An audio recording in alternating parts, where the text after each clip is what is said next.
ये लो, गोली ले लो, फिर अच्छी नींद आएगी।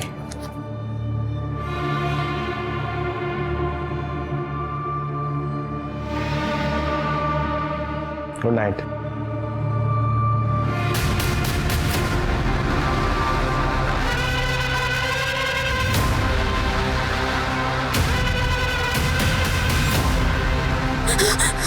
मुझे मत मारो, मुझे मत मारो।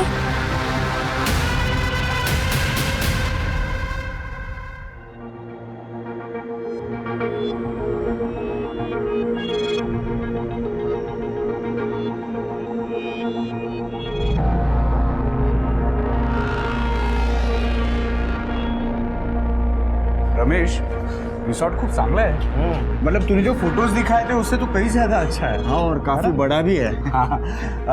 ए, चल वहां जाके सेल्फी लेते हैं। अभी हफ्ता भर यहीं पे चेक इन करते फिर बाद में सेल्फी खींचते है ना। चलो ठीक है, चलो हरीश, लगेज निकालना।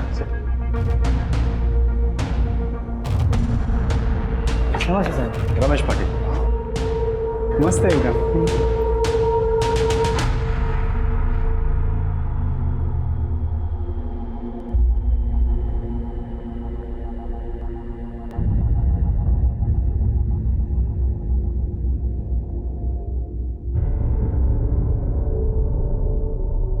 विद्यावाहिनी, थैंक्स। या थैंक्स ब्रो।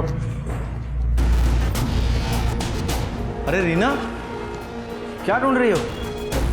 कुछ नहीं, तुम जाओ, मैं आती हूँ। रूम नंबर 120, जल्दी आना, लगेज भेज देना।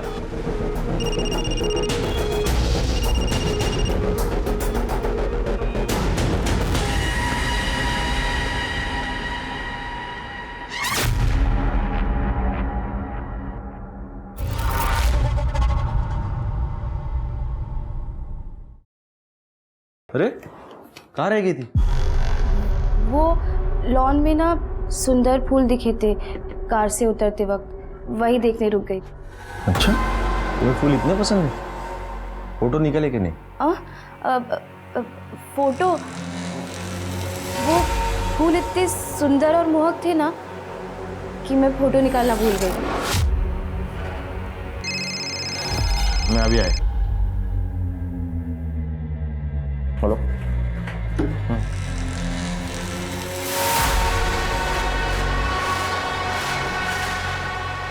रमेश ने फिर से पूछ लिया तो बाद में जाके देखना पड़ेगा कि सुंदर फूल कहाँ है। बाबा, तुमची बॅग तुमच्या रूम मध्ये पाठवलीस। बाबा, ये आपकी दवाइयाँ। उसके साथ ही भिजवा देती। मैं देखती हूँ बाबा।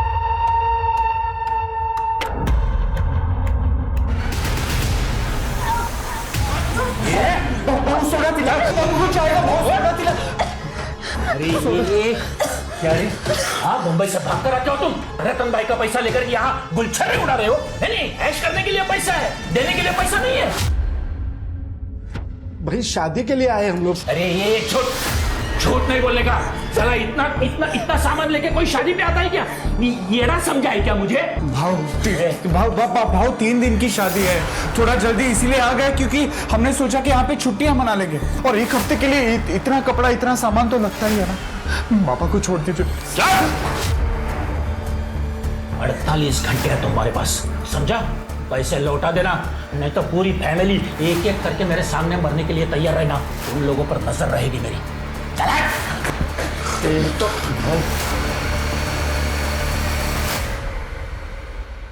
रीना, रीना,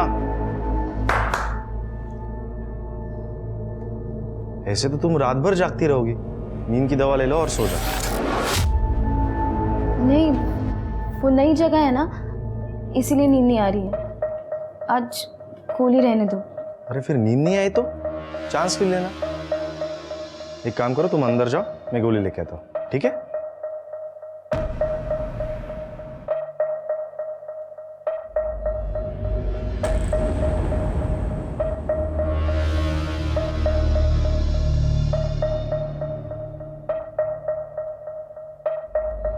ये लो, गोली ले लो, फिर अच्छी नींद आएगी।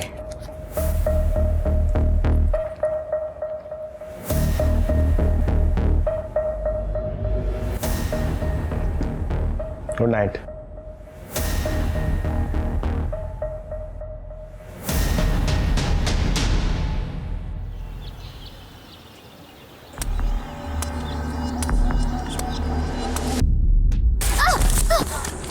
अरे मरती क्यों नहीं है तू?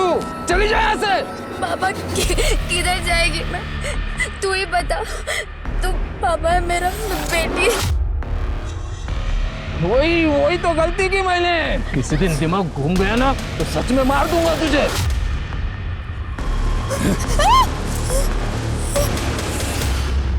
एक दिन के अंदर 50 लाख से 1 करोड़ रुपया कहां से लाएंगे?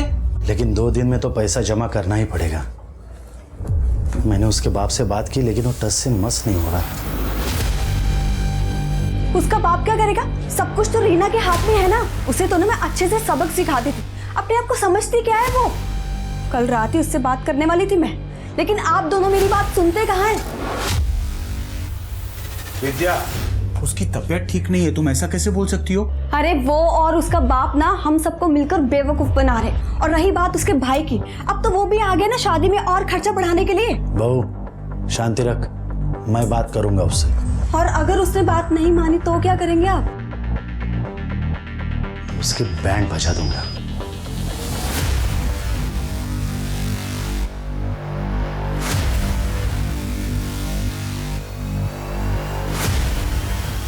क्या हुआ?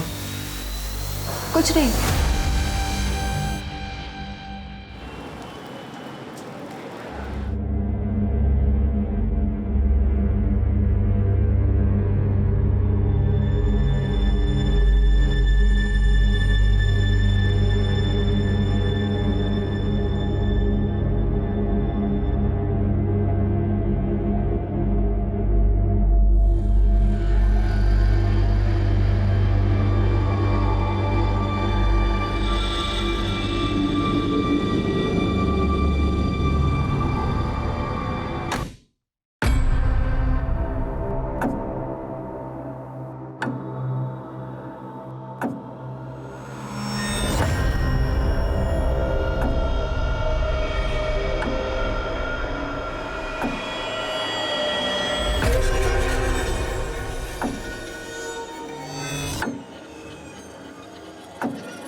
रीना,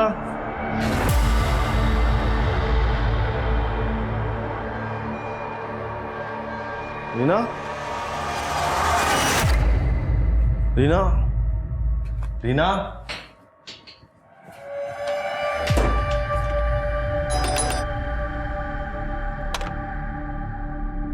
रीना है? नहीं। प्रकाश दादा, रीना है यहाँ? रीना इतनी सुबह सुबह कहाँ चली गई? वही तो ढूंढ रहे। नहीं बेटा, यहाँ तो नहीं आई। फोन भी नहीं उठा रही है। एक्सक्यूज मी, ये मेरी बीवी रीना, इसको देखा कहीं? नहीं। भाई साहब, आपने इसको देखा? दादा, रमेश, दादा मिली कहीं? कैंटीन में भी देखा, रीना कहीं नहीं है। एक काम करो, आप उधर पीछे देखो, मैं बाहर जाके देखता हूँ। हरीश, रीना मैम को देखा कहीं? नहीं साहब। किधर चली गई है? किसे फोन कर रहे हो? पुलिस को और किसे?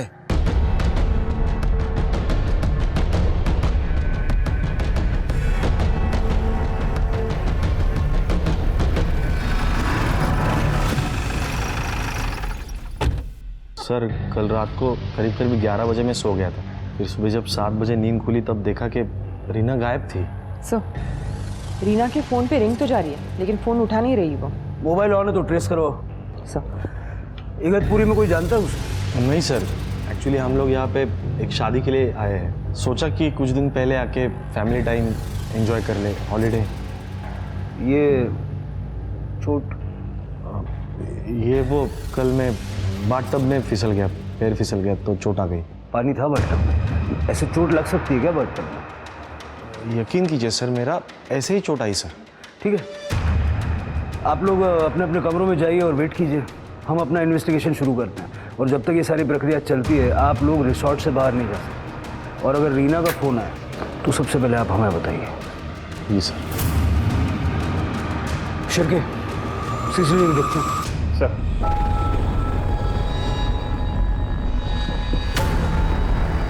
मतलब इतना साफ है कि रीना सुबह 5:45 बजे बाहर निकली। ठीक 10 मिनट बाद ससुर जी क्या करने के लिए बाहर गए? थोड़ा सा और फॉरवर्ड कीजिए उसको। 20 मिनट बाद ससुर जी वापस आ गए लेकिन रीना नहीं है। सर एक मिनट, करडे का फोन है। हाँ करडे, क्या? ठीक है सर, यहाँ पास में एक जंगल है, वहाँ पे किसी लड़की की डेड बॉडी मिली। चलो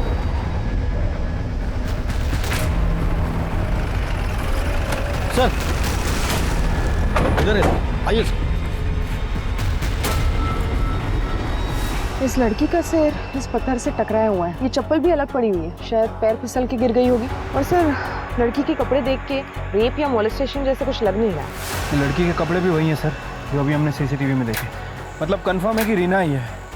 समझ नहीं आ रहा ये पत्थर पर सर टकराने की वजह से कैसे मर गई? सिर पत्थर पे टकराया होगा और ट्रॉमा की वजह से मौत हो गई होगी। सवाल यह है कि रीना रिसोर्ट से इतनी दूर आई क्यों? सिर्फ टहलने के लिए, वो भी अकेली? आसपास कुछ मिला? कुछ नहीं मिला सर, लेकिन ये मोबाइल मिला। परिवार से एक बार पहचान करवाना। ठीक है सर, मैं रमेश को कॉल करता हूँ।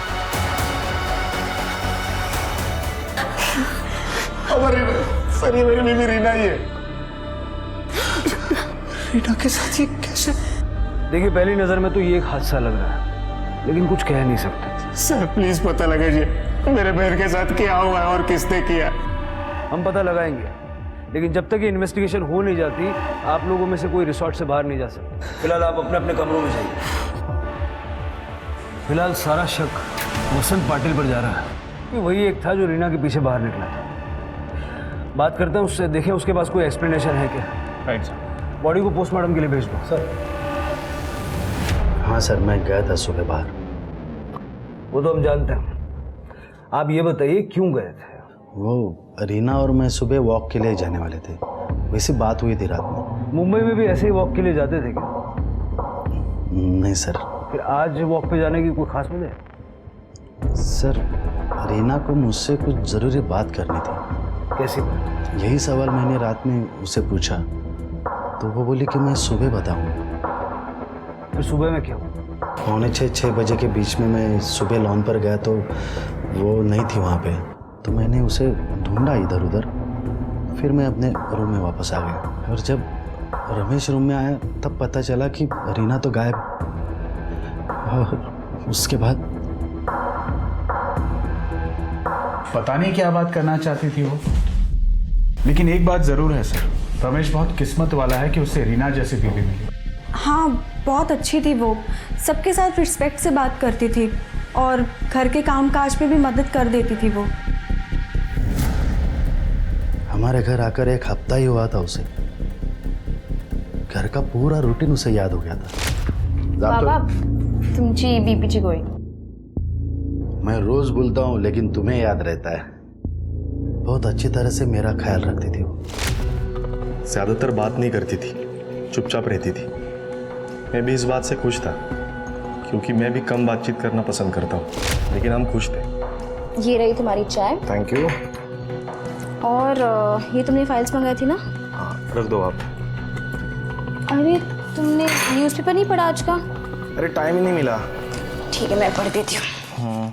मतलब शादीशुदा जिंदगी में रीना के साथ कोई झगड़ा, कोई प्रॉब्लम नहीं थी? नहीं नहीं, जीजू को क्या प्रॉब्लम हो सकती है रीमा से? अरे मेरी बहन तो एकदम परफेक्ट थी उनके लिए। आपको इस बारे में कुछ नहीं कहना?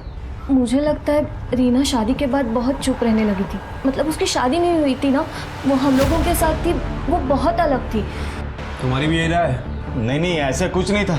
तुम कुछ भी क्या बोल रही हो? तुम गाड़ी में ही सोते हो? हाँ साहब। सुबह कुछ देखा था? नहीं साहब, मैं तो सो रहा था, लेकिन अचानक घर वालों को शोर सुनाई दिया। फिर मैंने करीबन कुछ 8 बजे सब उठा था मैं, तभी पता चला कि रीना मैडम गायब हो गई है। 8 बजे तो काफ़ी गर्मी हो जाती है, धूप भी आ जाती होगी। कैसे सो लेते हो इतनी गर्मी में? साहब किसी को बताना नहीं, मैं वो गाड़ी में एसी ऑन करके सो जाता हूँ साहब। सर इस रीना के बारे में अब तक तो सबने अच्छा ही अच्छा कहा है, लेकिन ज़रूरी नहीं है कि ये सभी लोग सच बोल रहे हो। सर हो सकता है कि ये लोग झूठ भी बोल रहे हो। एक सुनीता ये जिसे लगता है कि शादी के बाद रीना बदल गई है, लेकिन उसे भी गलत साबित करने में सजीत ने कसर नहीं की, तुरंत उसे टोक दिया। लेकिन समझ नहीं आ रहा कि अजीत ने ऐसा क्यों किया। शिर्के मुझे लगता है कि रीना की डेथ एक्सीडेंटल नहीं है। मतलब अगर वो फिसल के गिरती और उसका सर पत्थर से टकराता तो खून पत्थर पे फैला हुआ होगा। रीना की डेथ को एक्सीडेंटल मान लेना जल्दबाजी होगी, ऐसा मुझे लगता है। पोस्टमार्टम रिपोर्ट का इंतजार करते हैं। हाँ सर, वैसे रिपोर्ट कल तक आ जाएगी। सर ये रीना की पीएम रिपोर्ट। सर रीना के सर पर किसी भारी चीज़ से वार किया गया, लेकिन वो नुकीली नहीं है। उसकी मौत स्कल फ्रैक्चर की वजह से हुई है, और जैसा कि आपको शक था, उसका ब्लड का फ्लो ऊपर से नीचे की तरफ है। मतलब सर कंफर्म है कि जब वो खड़ी थी तब उसके ऊपर वार किया गया, और उसकी मौत नीचे गिरने की वजह से तो नहीं हुई है। रीना के सर पे थिक रॉड या हैमर जैसी किसी चीज़ से हमला किया गया। उसके ब्लड स्ट्रीम में स्लीपिंग पिल्स भी मिले हैं। ये बात इस तरफ इशारा करती है शिर्के कि उसका मर्डर किया गया है। काम करो, रीना का अकाउंट फ्रीज करो तो पता करो ये स्लीपिंग पिल्स का चक्कर क्या है। ठीक है सर।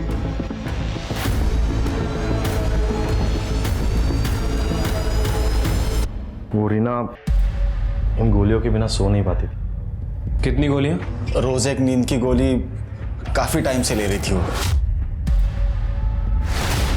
फिलहाल तो ये वसंत पाटिल ही शक के दायरे में है, क्योंकि रीना के लॉबी से निकलने के बाद उसे ही सबसे पहले देखा गया था।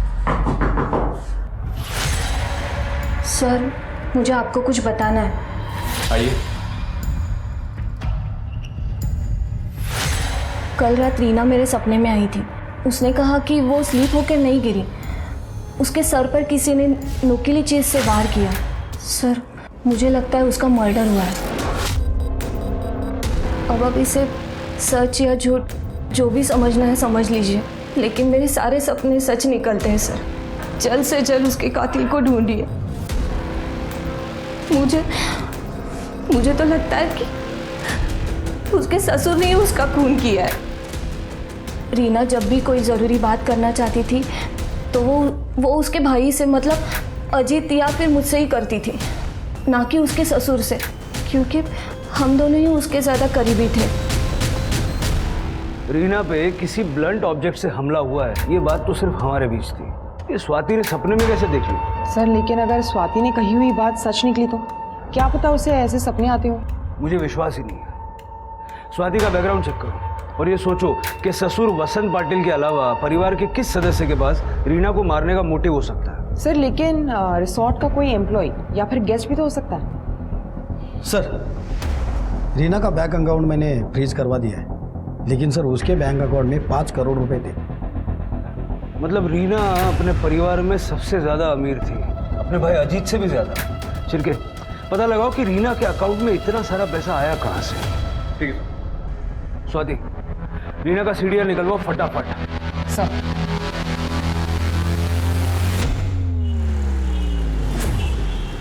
सर मर्डर होने के बाद से होटल से 2 लोग गायब हैं। एक तो हाउसकीपिंग स्टाफ मनोहर सूले और दूसरा संजय देसाई जो कि गेस्ट था। ये संजय देसाई 7:30 बजे चेकआउट करके चला गया, और ये मनोहर नाइट शिफ्ट में ड्यूटी खत्म करके सुबह गायब हुआ है। शिरके इस मनोहर को जल्द से जल्द ढूंढो और संजय की डिटेल्स निकालो। इन दोनों का रिसोर्ट से गायब हो जाना, इस बात का रीना के मर्डर से कोई कनेक्शन हो सकता है। और रीना का सीडीआर आते सबसे पहले ये चेक करना इन दोनों में से कोई उसके कांटेक्ट में तो नहीं। ठीक है साहब। फिर कहाँ जा रहा है? रुक साहब अभी बिजी है। काय झालं? सर आतमध्ये आलो बोलतोय। साहब मैं रामचंद्र गोयल, वो जंगल में वो बड़ा होटल है ना, उसके पास ही जंगल में रहता हूँ। वो रिसोर्ट के उधर? हाँ साहब मेरी 24 साल की बेटी योगी तक कल से गायब है साहब। उसका पति नारायण गरत ने उसे कुछ महीने पहले घर से निकाल दिया था, तब से मेरे साथ ही रह रही थी साहब। कल सुबह जंगल में लकड़ी लेने गई थी, तब से वापस नहीं लौटी। कितने बजे गई थी लकड़ी? रोज की तरह सुबह 5:30-6 बजे साहब। फोटो वगैरह है कुछ उसकी? होगी साहब। कर दे। चलो चल। सिरके, ये लड़की भी तभी गायब हुई जब रीना का मर्डर हुआ था। इन दो बातों का आपस में कोई ना कोई कनेक्शन हो सकता है। जरा उस लड़की के पति नारिया से पूछताछ करो। ठीक है सर। इस नंबर पे सर रीना के कॉल रिकॉर्ड से पता चला है एक आदमी उसे लगातार कॉल्स और मैसेजेस करता था। वो शख्स संजय देसाई है। संजय देसाई, ये वही है ना जो कल रिसोर्ट से चला गया था? हाँ सर। सर दोनों में अक्सर मैसेजेस एक्सचेंज हुए हैं और सर 6 तारीख की रात को 11:30 बजे वो दोनों मिलने वाले थे लॉन में। सर संजय का मोबाइल ट्रेस नहीं कर पा रहे क्योंकि शायद बंद होगा। मुंबई पुलिस से रिक्वेस्ट करो कि उसके घर जाके पूछताछ करें। सर एक और बात, उमाकांत देशमुख से बात हुई है, वो आता ही होगा। साहब वो 5 करोड़ रुपए मैंने इसीलिए उनके अकाउंट में जमा किए थे ताकि पाटिल फैमिली मेरी बेटी को परेशान ना करे। तो ऐसा क्यों करना पड़ा? क्या पाटिल परिवार ने आपकी बेटी को तंग करके पैसों की मांग की थी? नहीं, वैसा तो उन्होंने कभी नहीं किया था, लेकिन मेरी बेटी नॉर्मल लड़कियों की तरह नहीं थी। मतलब वो थोड़ी एबनॉर्मल थी, थोड़ी दिमाग से कमज़ोर थी। उसकी माँ की अचानक मौत के बाद उसको सदमा लग गया था। वो सदमे से कभी बाहर ही नहीं निकली। फिर ऐसी लड़की से कौन शादी करता बताइए?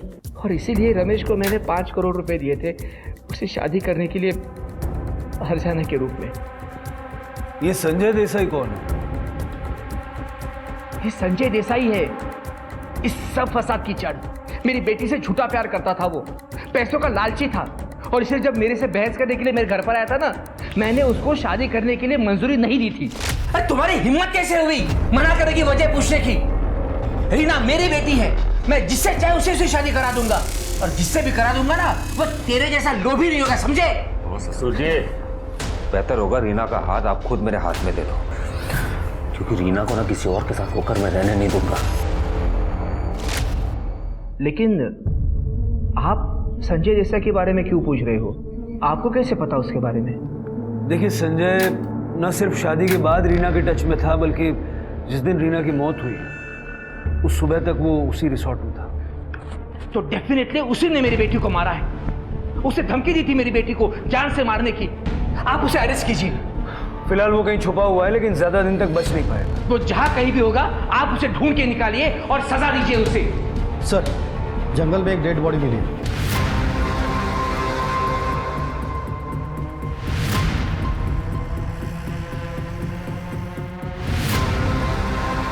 साहब देखो कितने में रमेश से मारा है साहब। कर दे जरा संभाल। साहब ये इसका पति लाने का काम है साहब, लाने का काम है साहब। रीना को भी इसी तरह सर पे वार करके मारा गया था। सर बॉडी पे मोलेस्टेशन या रेप के कोई साइंस नहीं है? कहीं ऐसा तो नहीं कि योगिता को भी एक दिन पहले ही मार दिया था और रीना ने ये होते हुए देख लिया था? लेकिन सर रीना की बॉडी तो हमें 1 किलोमीटर दूर मिली थी। हो सकता है कि रीना को पहले मारा गया हो और वो होते हुए योगिता ने देख लिया और कातिल योगिता का पीछा करते हुए यहाँ तक आया और योगिता को यहाँ मारा। नारिया का कुछ पता चला? अभी तक तो नहीं सर, लेकिन जल्दी ढूंढ लेंगे। पोस्टमार्टम के लिए भेज दो। सर होटल स्टाफ मनोहर सूर्वे ने पुणे का जो एड्रेस दिया था वो गलत है सर। उसके बैंक डिटेल और पैन कार्ड से पता चला कि वो पेरोल पे भागा हुआ है। काफी सनकी इंसान है सर। इसके पहले भी 2 औरतों के सर फोड़ चुका है। रीना और योगिता पे भी इसी तरह से हमला हुआ था। कहीं इस मनोहर ने तो नहीं मारा? शिरके अपने खबरियों को बोलो और इस आदमी को जल्दी से जल्दी पकड़ो। ठीक है सर। हेलो, क्या? किसने किया? ठीक है सर, ये रीना के अकाउंट से पैसे ट्रांसफ़र करने की कोशिश की गई है। किसने? सर वो पता नहीं, क्योंकि अकाउंट फ्रीज था, पैसे ट्रांसफ़र नहीं हो पाए, लेकिन आईपी एड्रेस वही है जिससे रीना अपना अकाउंट बैलेंस चेक करती थी। मतलब ये पाटिल परिवार में से किसी का काम है?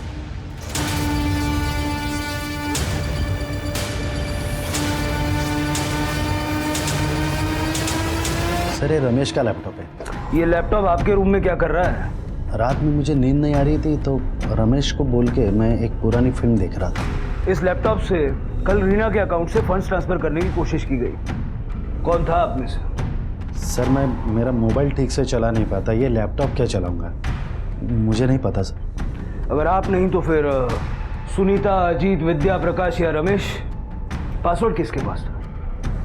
रमेश, शायद तुम्हें पासवर्ड पता होगा ना, लैपटॉप भी तुम्हारा है। हाँ सर, लैपटॉप मेरा है, लेकिन मुझे नहीं पता पासवर्ड। वो लैपटॉप से यूज़ करती थी उसका अकाउंट, लेकिन मुझे पासवर्ड नहीं पता। रमेश पे कड़ी नजर रखो। मुझे लगता नहीं है कि उसे अपनी बीवी के अकाउंट का पासवर्ड पता नहीं होगा। सर योगिता का पति एक हफ्ते से शराब पी के बीमार होने की वजह से लोकल गवर्नमेंट हॉस्पिटल में एडमिट है। मतलब वो कातिल नहीं हो सकता, फिर कौन हो सकता है? ये मनोहर और रवि का कुछ पता चला? सर अपने खबरिए को काम पे लगा दिया है, जल्दी पता चल जाएगा। एक minute sir. Hello, okay sir. Sanjay Desai को मुंबई पुलिस ने अरेस्ट कर लिया है, वो उसे इगतपुरी लेके आ रहे हैं। सर योगिता की पीएम रिपोर्ट। योगिता को भी रीना की तरह ही मारा गया है और इसकी मौत 7 अप्रैल को सुबह 6 बजे से 8 बजे के बीच में हुई है और रीना की मौत भी उसी दौरान हुई थी। सर जब हमने इस रामचंद्र भोयर के पड़ोसियों से पूछताछ की थी तो उन्होंने बताया था जब से योगिता नारा के घर से आई थी तब से रामचंद्र उस पर नाराज था। सर योगिता को खुद पे बोझ बता के वो आए दिन उस पर गाली गलौज करके मारपीट करता था। हमारे सामने रो रो के अपने आप को अच्छा बाप बताने की कोशिश कर रहा था। कहीं उसी ने तो नहीं मारा? मुझे मत मारो। हो सकता है रीना ने उसे देख लिया हो और उसने रीना को भी मौत के घाट उतार दिया।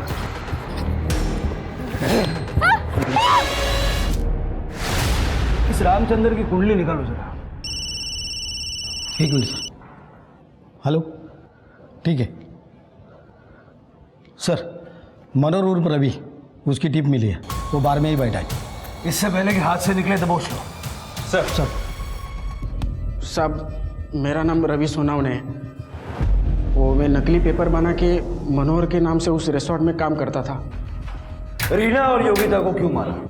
अरे नहीं साहब, मैंने किसी को नहीं मारा, उल्टा मेरे को 10,000 रुपये दिए गए थे। उस रिसोर्ट में मैंने जो कुछ भी देखा उसको लेके मुंह बंद रखने के लिए। अभी एक टाइम पे इतना पैसा मिला करके मैं बार में चला गया मज़े करने के लिए। किसने दिए थे पैसे? विद्या पाटिल ने। क्यों, ऐसा क्या देख लिया था? 6 तारीख को उन लोग के रूम का दरवाज़ा थोड़ा सा खुला था तो मैंने देखा अंदर विद्या, प्रकाश और वसंत कुछ प्लान बना रहे थे। अरे वो और उसका बाप ना हम सबको मिलकर बेवकूफ़ बना रहे। और रही बात उसके भाई की, अब तो वो भी आ गया ना शादी में और खर्चा बढ़ाने के लिए। अबे क्या चक्कर है ये जानने के लिए मैंने विद्या का पीछा किया तो वो रीना से मिलने गई थी। ए, ज़्यादा भोली बनने की जरूरत नहीं है, जितना कहा है ना उतना कर। अगर तूने मुझे 5 करोड़ नहीं दिए ना तो तेरा जीना हराम कर दूंगी मैं, समझी बात को? अरे बाबा को लोन चुकाने के लिए बार बार धमकियां मिल रही है। अरे तू है कि पैसों पर नागिन बनकर बैठी है? चल पैसे निकाल जल्दी, चल। मैं अपने पैसे नहीं दूंगी। मेरे बाबा ने कहा है कि मुझे किसी भी हालत में किसी को पैसे नहीं देने। ए, तेरे बाप बेटी का बहुत हो गया, समझी बात को? तू निकाल निकाल पैसे। बता पासवर्ड, बता। नहीं प्लीज प्लीज। लिख यहाँ, लिख पासवर्ड, लिख यहाँ। नहीं प्लीज। लिख।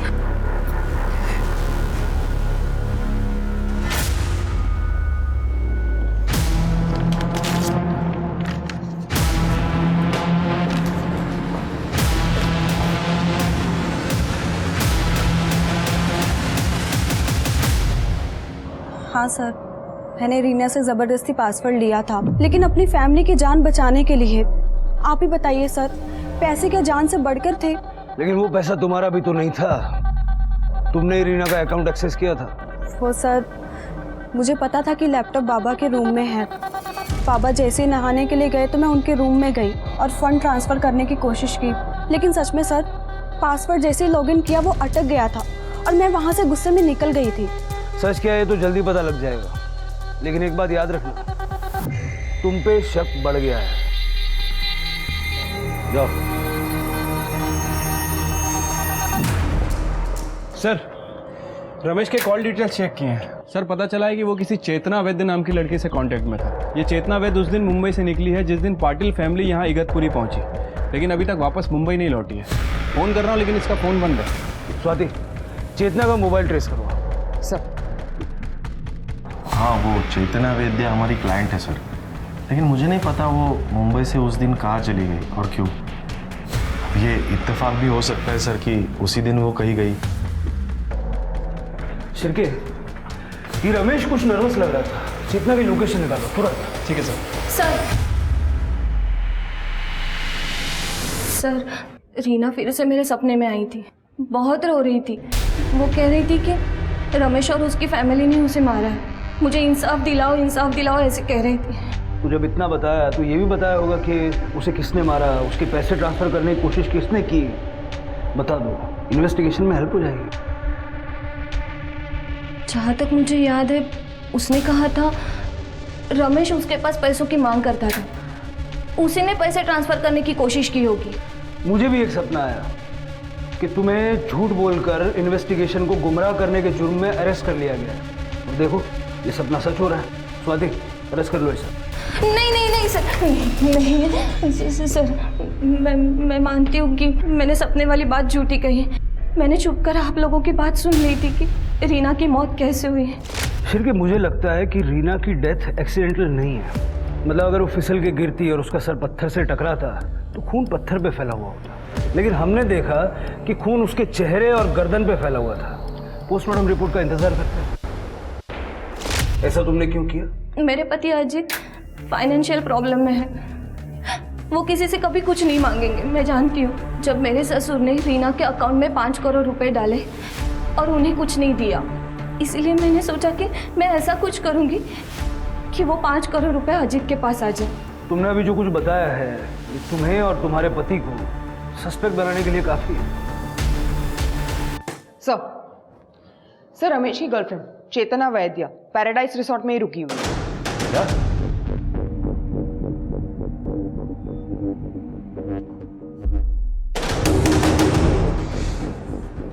देखो, हमारे पास मास्टर की है, हम अंदर आ सकते हैं। बेहतर यह है कि तुम दरवाजा खोल दो।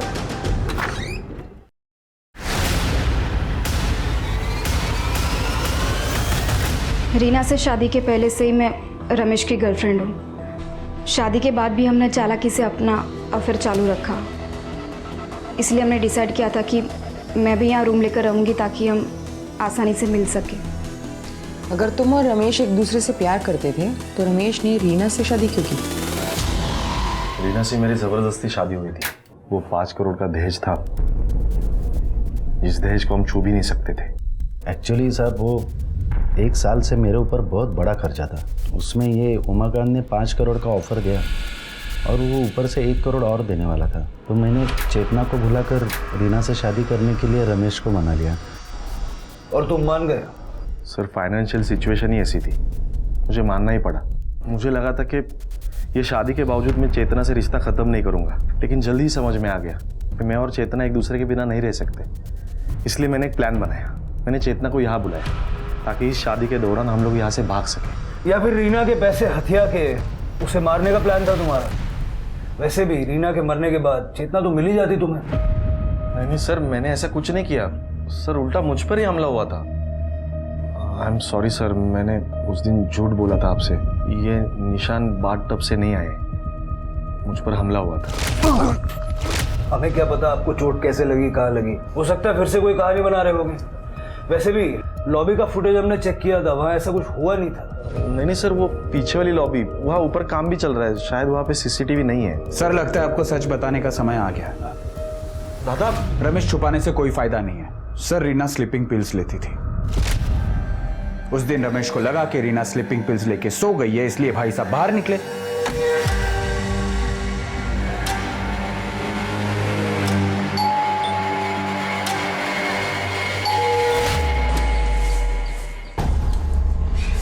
बहुत देर कर दी आते आते।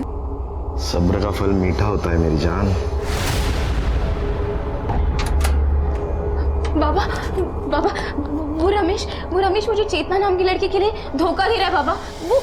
वो इसी होटल में रुकी है बाबा। पापा मैं अभी देख कर आ रही हूँ। उसने मुझे कहा था कि वो चेतना को भूल जाएगा। मैंने तुम्हें कोई धोखा नहीं दिया बेटा। पर अब इस बात का क्या फायदा बाबा? मेरी जिंदगी तो बर्बाद ही हो गई ना। मुझे थोड़ा वक्त दो, मैं सब ठीक कर दूंगा। लेकिन अब तुम तुम्हारे कमरे में जाओ, सुबह 5:45 बजे लॉन पर आ जाओ, वॉक करते करते बात करेंगे। सर पे जैसे तय हुआ था वैसे ही मैंने किया। मैं सुबह वो लॉन पे पहुंचा तो वहाँ पे वो नहीं थी। मैंने इधर उधर ढूंढा लेकिन वो नहीं मिली। मैं वापस अपने रूम में आ गया क्योंकि उसने कंफर्म नहीं किया था कि वो आएगी। और फिर थोड़ी देर के बाद में रमेश जब रूम में आया तब मुझे पता चला कि रीना गायब है। बहुत अच्छी कहानी बनाई है, लेकिन ये नहीं बताया कि पहले रीना को मारा, बाद में रमेश के साथ मिलके उसके गायब होने का ड्रामा किया। क्यों? नहीं सर, हम सच कह रहे हैं सर। सर एक्चुअली आज ही मैंने मुंबई में फ़ोन करके पैसों का बंदोबस्त किया था और लोन में से बहुत सारा लोन तो आज वापस भी कर दिया। सच का पता तो जल्दी लग ही जाएगा। शिरके 24 घंटे के लिए कांस्टेबल तैनात करो यहाँ इन पर नजर रखने के लिए। ठीक है सर। सर एक मिनट। हेलो, ठीक है, हमारा है सर। मुंबई पुलिस संजय देसाई को ले आई है। वो रीना की शादी किसी और से करवा रहे थे सर। मैं क्या करता, इसलिए मैंने उनको धोखा है। मैं रीना से बहुत प्यार करता था सर। लेकिन उमाकांत का कहना है कि तुम उनकी बेटी से नहीं उनके पैसों से प्यार करते हैं। ऐसा कुछ नहीं है सर। हाँ, उस वक्त फाइनेंशियल क्राइसिस थी, इसलिए शायद उमाकांत देशमुख को ये लगा होगा कि मैं पैसों के पीछे हूँ। लेकिन रीना के सारे खामियों के बावजूद मैं उसे अपनाने के लिए तैयार था सर। मुझे दिल्ली जाना था कुछ काम से, और जैसे मैं दिल्ली गया उन्होंने रीना की शादी रमेश के साथ करवा दिया सर। उन्होंने रीना को एक कॉल तक नहीं करने दिया मुझे, फ़ोन तक छीन लिया उससे। उन्हें लगा कि एक बार शादी हो जाए तो मैं पीछे हट जाऊंगा। एकदम टूट गया था सर। फिर हिम्मत जुटा के एक दिन मैंने उसे फ़ोन किया।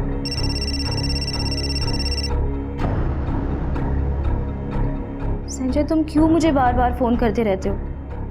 मैंने कहा ना, हमारे बीच जो कुछ भी था अब सब खत्म हो गया। तुम बस एक बार ये कह दो कि तुम मुझसे प्यार नहीं करती। संजय, मेरी ज़िंदगी ऑलरेडी बर्बाद हो चुकी है। प्लीज़ तुम इसे और बर्बाद मत करो। कुछ बर्बाद नहीं हुआ है। देखो, हम लोग एक नई शुरुआत कर सकते हैं। मैंने ऐसे किया ना तो पापा मुझे जान से मार देंगे। अरे किसी और से शादी करवा के उन्होंने तुम्हें पहले ही मार दिया रीना। मैं तुम्हें बहुत खुश रख सकता हूँ, मुझसे शादी कर लो। फिर हमारी बातचीत शुरू हो गई। एक दिन मुझे पता चला कि पाटिल फैमिली इकतपुरी जा रही है किसी फैमिली फ्रेंड के डेस्टिनेशन वेडिंग के लिए। और पीछे पीछे तुम भी इकतपुरी पहुंच गए? पीछे पीछे नहीं सर, मैं पहले पहुंच गया था। और जैसे रीना आई मैंने उसे देख लिया और तुरंत फ़ोन किया उसे। उसने पहले सबको अपने अपने कमरे में भेजा, फिर वो मुझसे मिलने आई। संजय, तुम लोग क्या कर रहे हो?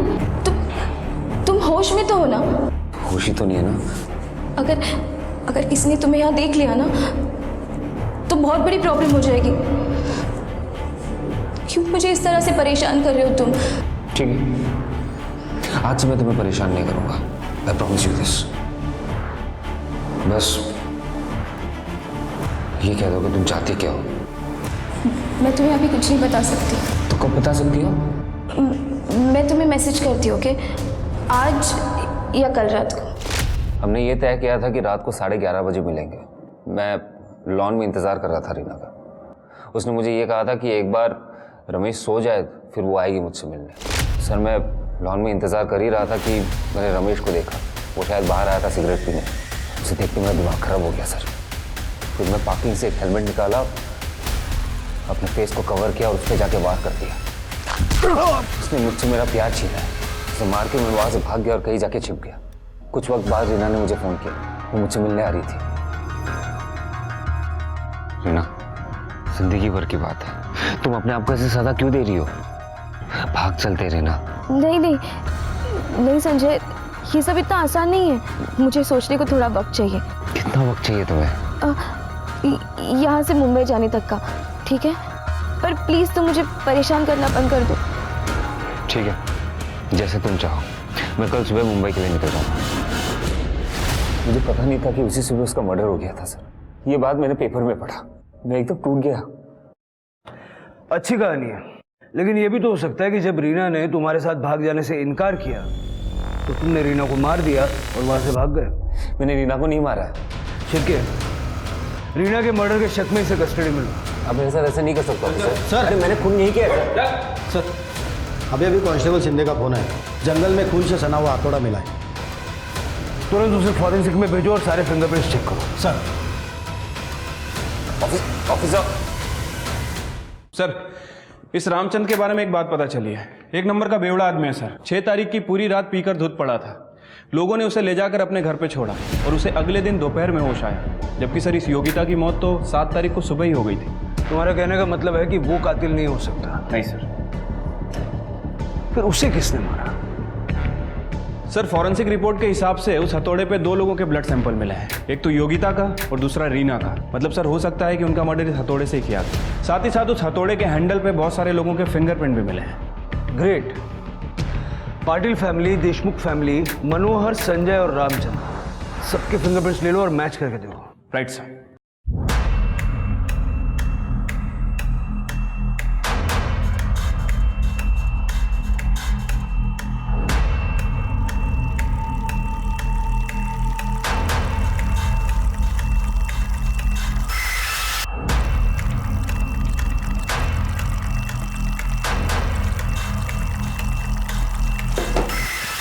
यहाँ से कोई हथौड़ा गायब हुआ है क्या? हाँ साहब, लेकिन आपको कैसे पता चला? ये हथौड़ा है? हाँ साहब, यही है। अब मिल गया तो मुझे दे दो ना साहब वापस। ये हथौड़ा नहीं मिल सकता, अभी दूसरा खरीद लो, इससे मर्डर हुआ है।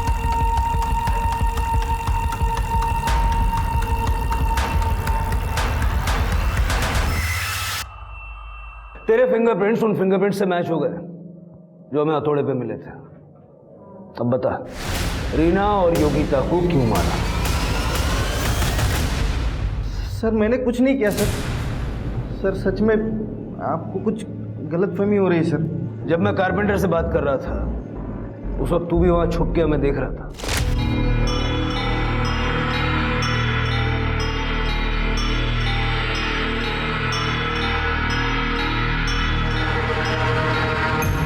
इसी ग्लास से तेरे फिंगरप्रिंट्स उठाए हम सब जानते हैं तू किसके कांटेक्ट में है।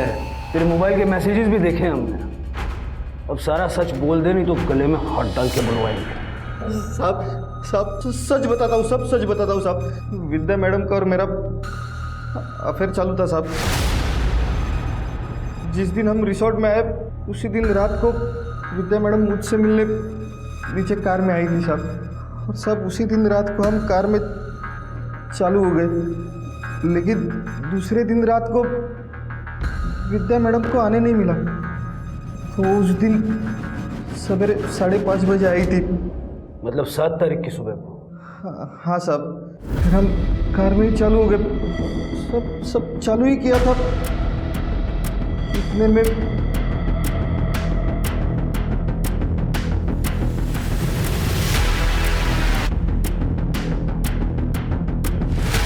रीना ने तो हमें देख लिया, अब क्या होगा?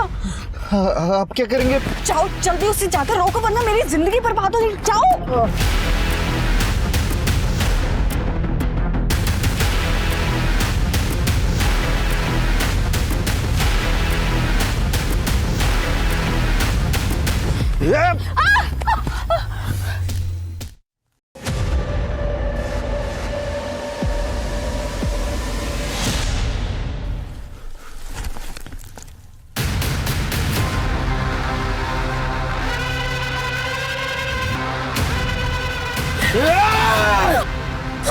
मुझे मत मारो। फिर मैं रिसोर्ट आकर विद्या मैडम को सब कुछ बता दिया। और ये बात हमें बाद में पता चली कि रीना बाबा के साथ वॉक करने के लिए अपने रूम से बाहर निकली थी और उसी दौरान उसने हम दोनों को एक साथ में गाड़ी में देख लिया था।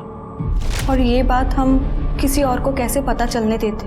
सीसीटीवी फुटेज में कहीं नजर नहीं आई तुम्हें? मैं जिस दिन रिसोर्ट आई मैंने उसी दिन पता कर लिया था कि रिसोर्ट के पीछे वाले रास्ते में कोई सीसीटीवी नहीं है। अपनी हवस के चक्कर में तुमने 2 लड़कियों की जिंदगियां छीन रहे हो।